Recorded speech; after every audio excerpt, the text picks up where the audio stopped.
The process to become an FBI special agent is standard by design, but once new agents leave Quantico, no two will have truly identical job descriptions.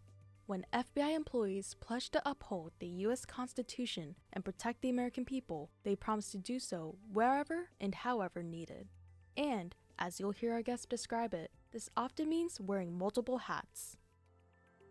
On this My Mission episode of Inside the FBI, we'll meet Special Agent Siobhan Johnson, a public affairs officer with the Bureau's Chicago field office, who splits her time between telling the FBI story and using her interviewing skills to support investigations.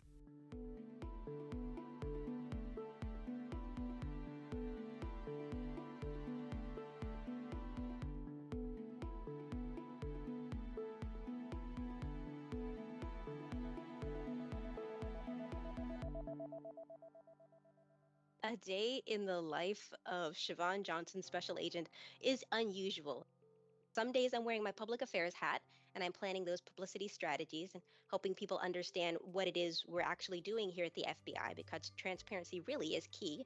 But other days I'm wearing that special agent hat and I'm helping people go out and do interviews, but not the news type, the type where you're actually trying to do something investigative. Or I might be at the range working on my shooting skills, because you have to keep those skills up no matter what additional role that you take on top of being a special agent. No 2 days look the same. You're really just living in the moment based on what the country needs of you that day.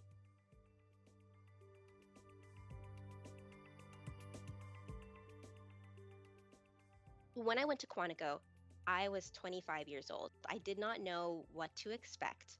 All you see on TV and in movies are everyone joining the academy, and they're standing up tall, and they're business professionals. You don't get to hear about their insecurities. You don't really stop to think that every person there on that screen is playing the role of a person who is real. They have their own real concerns, and they're joining this vaunted institution.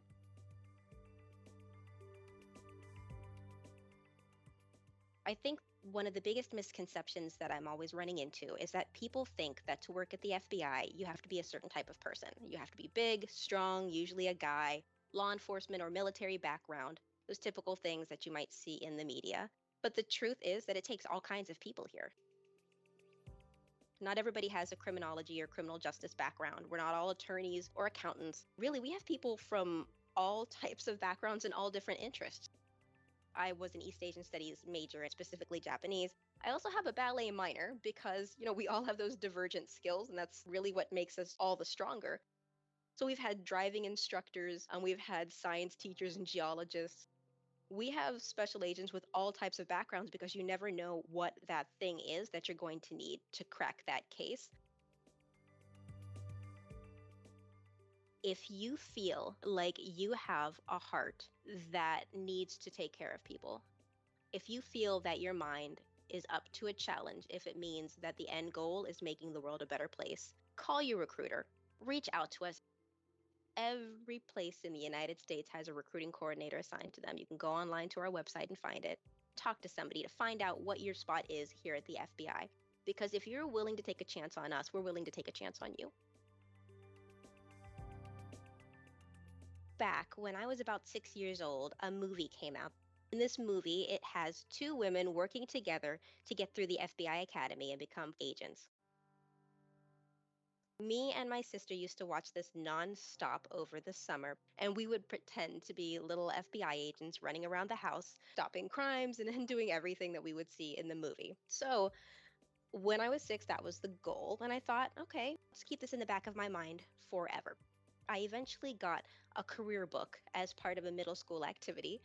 It also said that special agents had to be 5 feet 4 inches tall, and anyone who knows me knows that I will never ever be any taller than 4'11" on a good day. So I gave up the dream, but I thought I'll be something in that general arena. So I grew up, I went to college, studied East Asian Studies and Security and Intelligence Studies. And everyone in my graduate program was applying to all of the alphabet agencies that you might find in DC. And the FBI was still at the top of my list, so I went online to see, well, what do they maybe have for me? Lo and behold, they didn't have any height requirement listed. So I went through the process, and they called me back. I was overjoyed. When I came in for my first in person interview, I put on my tallest heels and I walked on my tiptoes all the way in. I completed all the tests, and on my way out, I said, "Hey, is there a height requirement still?" And they looked at me like I was crazy, and they said, "No." So I relaxed and I walked out at my typical height. I continued through the process, went to Quantico, and amazingly, I actually became the special agent that I had wanted to be when I was a little girl. That was Siobhan Johnson, a special agent and public affairs officer in our Chicago field office. You can visit FBI.gov to learn more about how our field offices support our mission and help keep Americans safe. You can also visit fbi.gov/mymission to hear other FBI personnel reflect on their unique missions within the Bureau. This has been another production of Inside the FBI. You can follow us on your favorite podcast player. You can also subscribe to email alerts about new episodes at fbi.gov/podcasts. I'm Kim from the FBI's Office of Public Affairs. Thanks for tuning in.